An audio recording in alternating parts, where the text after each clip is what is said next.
This year's draft is absolutely loaded with talent.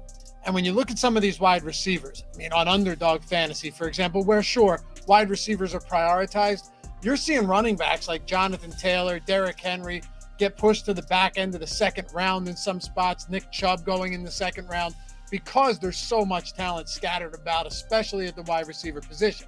Now, your league may not necessarily be as wide receiver heavy as something like Best Ball and Underdog Fantasy and other sites. However, a lot of you are going to be playing in leagues where you have to start 3 wide receivers. So you're still prioritizing them to some extent. And also, no matter how many good running backs and receivers, and you've now got a handful of elite tight ends, particularly with TJ Hawkinson in Minnesota adding to that group now, and some excellent quarterbacks towards the top of the draft as well, you're just never going to be able to get everybody that you want. And that is why you have to identify some excellent late round talent that over the course of the season could put them into not only flex territory, but potentially league-winning territory at very, very little draft capital and virtually no price to you. So I'm Dave Loughran with Stochastic Fantasy Football, and we're here to break it down today. Here's 4 late-round running backs that could put you in league-winning territory by league's end. Hit that thumbs up, subscribe to the channel, and leave a comment down below. Let me know your favorite late-round running backs heading into 2023, and let's dive into it.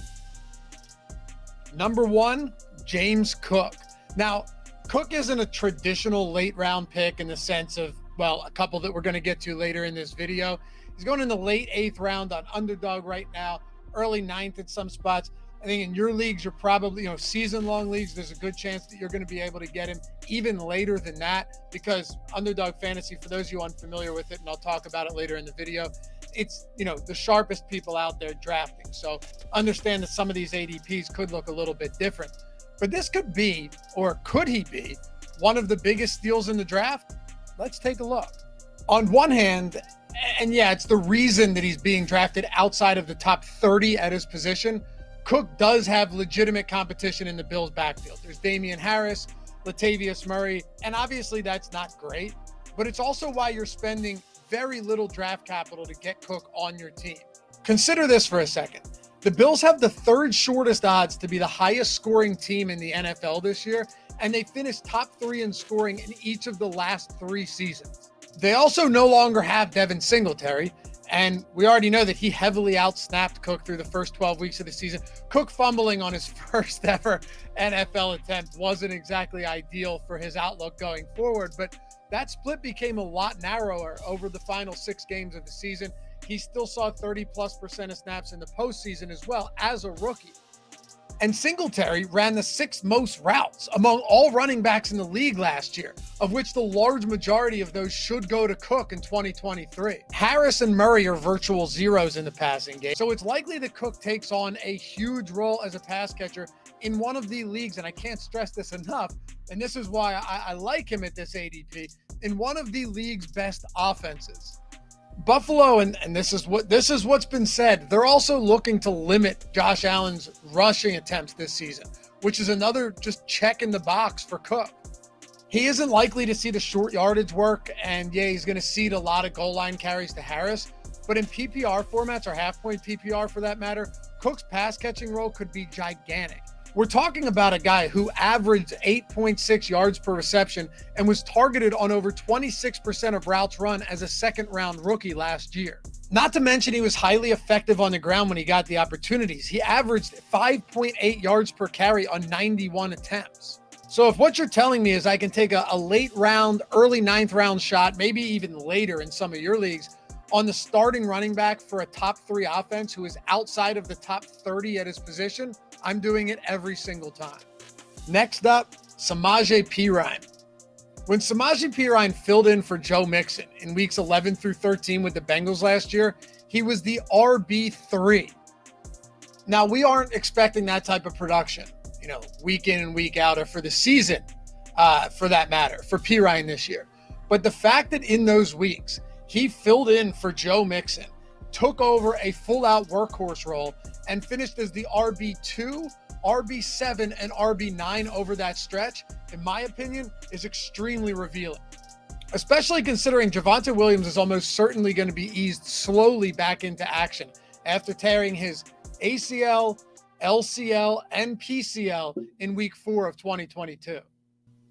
I mean, yeah, we've seen some running backs return from ACL injuries and crush the next season, but we're also talking about guys like Adrian Peterson and Jamal Charles, who are two of the greatest to ever play the position. And their injuries weren't nearly as extensive, believe it or not, as Williams either. And while Williams is certainly a talented back, although we haven't necessarily seen enough of a workload, over his first couple of seasons to really tell us all that much, there's a real possibility that Perine is good enough, especially early in the season, to command a very significant workload, both on the ground and through the air, where he's thrived in limited opportunities throughout his career. And now that Nathaniel Hackett, possibly the worst coach in NFL history, that's not hyperbole, it's not an exaggeration. I don't take this lightly. Now that he's been replaced with Sean Payton, I'm not at all hesitant to say that this could actually be a pretty damn good offense for the Broncos in 2023. And Perine is being drafted as the RB34 right now. Think of it this way. Even if it's a closely split backfield, Perine's still worth a pick here, right? But if he's getting the bulk of the running back snaps early in the season with Williams slowly working his way back, and yeah, I know he said he's ready for training camp, but everybody says that. Or if Williams just isn't all that efficient after such a devastating injury, we could be looking at an every week RB2 role that you drafted in the 9th round or later for Samaje Perine.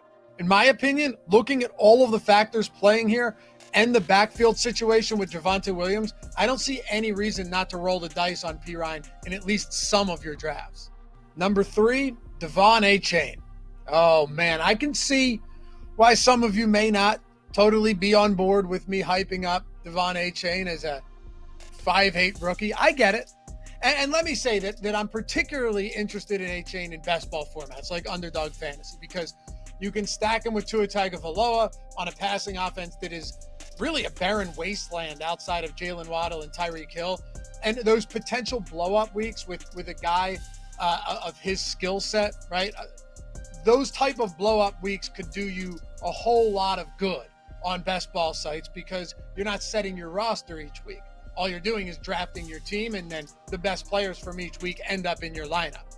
And by the way, if you're still not on Underdog Fantasy yet, I threw the link in the description and in the chat. Listen, if you're sitting around and you're doing research for fantasy football right now, that's awesome, but you're not doing legitimate drafts if you're not on Underdog Fantasy, if you're not doing best ball. I mean, they have millions of dollars to first place and in prize pools, no matter what entry fee you're looking to play either, whether it's $3, $5, $25, you just draft your best team, and you can draft as many of them as you want. I'm doing drafts every single day throughout the summer. It's keeping me alive during a point of the season where we only have baseball. And you draft your best teams. You look to stack players. Obviously, there's different strategy than there is in season long. We have a ton of videos on it on this channel anyway. But you're getting a first match deposit bonus up to $100, meaning 100%.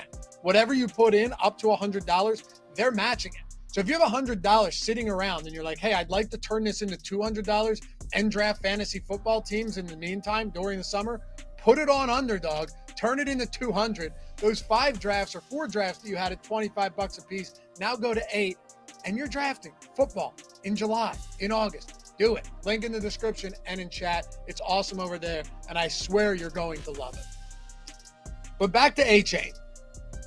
I think that we should all be seeing some serious intrigue here, given where Achane landed, okay? The Dolphins' offense is built purely on speed, so it's no surprise they grabbed the diminutive speedster in the 3rd round this April. The Dolphins' offense, as a matter of fact, is built for Achane. And also in this backfield, you have a perennially injured 31-year-old Raheem Mostert. You guys know I've always loved this guy.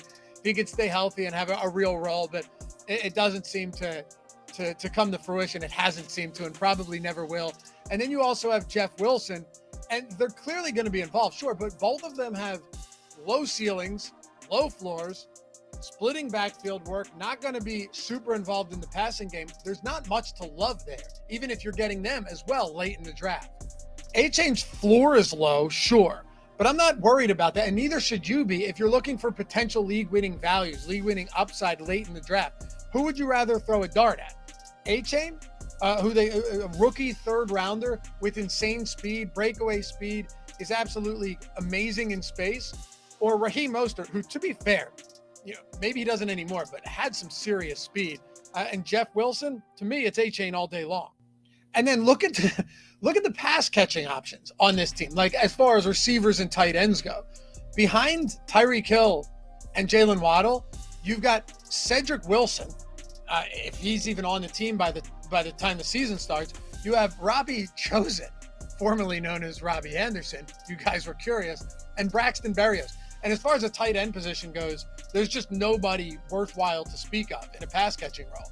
I also think it's entirely possible that Achane is immediately involved in the offense, especially in the passing game, and also sees enough opportunities on the ground, won't need a lot each week to be a difference maker based on his breakaway potential alone, his breakaway abilities, nothing else.